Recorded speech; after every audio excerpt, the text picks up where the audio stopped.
Unofficial phone নেওয়ার দরকার নাই। আমি কয়ে দিলাম কিন্তু। সজীব ভাই। জি ভাই। এ ফোন বিষয়ে একটা ডায়লগ দেন তো। আচ্ছা ঠিক আছে।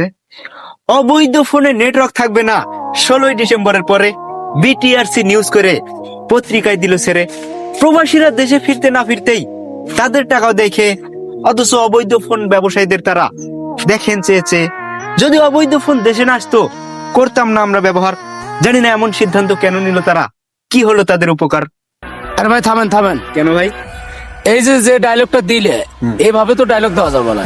কেন? তার কারণ অবৈধ ফোন বন্ধ করতেছে, তোমরা কম দামি ফোন কিছু নিবে, আনঅফিসিয়াল কিছু নিবে, আর কিছু টাকা হলেই তো অফিসিয়াল সেটটা পাওয়া যাচ্ছে।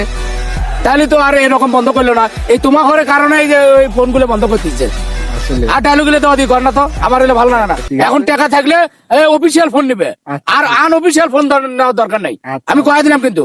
ঠিক আছে, সবাই অফিসিয়াল ফোন কিনবেন আর কেউ আনঅফিসিয়াল ফোন কিনবেন না ইনশাআল্লাহ। 16ই ডিসেম্বরের পর থেকে সকল আনঅফিসিয়াল ফোন কিন্তু বন্ধ হয়ে যেতে পারে, তাই সবাই অফিসিয়াল ফোন কেনার চেষ্টা করবেন এখন থেকে।